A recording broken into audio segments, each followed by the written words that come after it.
Okay? And with that, I'm going to teach you what makes a contract. This is basic contract law. This is basic contract law that is effective in all 50 states and the District of Columbia. This is a course that every attorney is required to take their first year of law school. Okay? There are 4 elements of a contract that make it enforceable and legal. I'm not going in the same order that you have it up there. Okay? The first one I'm going to address is consideration, because that's the easiest one. It's what most people know and understand. Okay? It's an exchange of value. Okay? Doesn't actually have to be cash. Consideration might be love and affection between 2 spouses. Okay? So the first element is consideration, and I'm not even going to go into a whole big explanation of that. The next one is legality. This one's an easy one. The contract has to be for a legal purpose. So it is not a legally enforceable contract if I contract with Alma to cook crystal meth or rob a bank or kill somebody because I don't like them. I can't put a contract out on somebody to have them killed. That's not legally enforceable. Okay? It might be enforceable some other manner, but it's not legally enforceable in a court of law.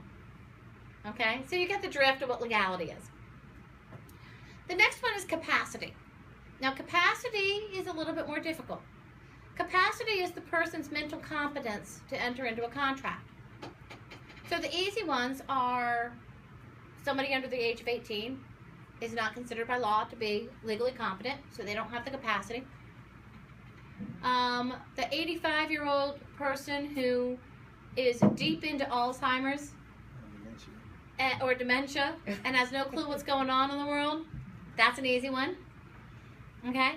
But how about the 70-year-old who's having the first signs of Alzheimer's?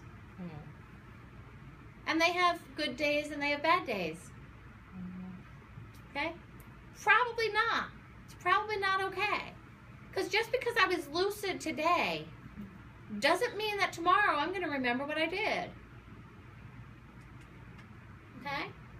And then you've got this whole array of mental illnesses or mental disabilities.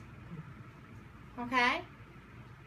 And those can come into play as to whether or not somebody has the capacity. I mean, I have a friend who is schizophrenic and bipolar, and if she's on her meds, it's great. But if she decides to go off her meds, man, forget it. She's not competent. Okay? So I guess the only thing you can purchase with a mental condition is a gun. Probably.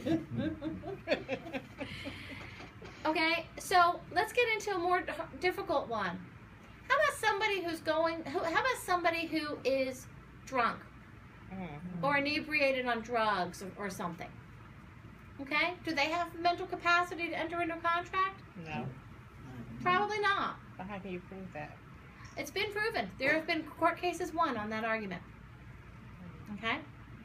In fact, you can't have champagne while you're doing something. Well, that's not why we can't do that anymore. The reason we can't do that anymore is because people get on the road and drive, and then they come back and blame us. Yeah, But I'm saying if they're drinking, taking a sip, That's and true. signing papers.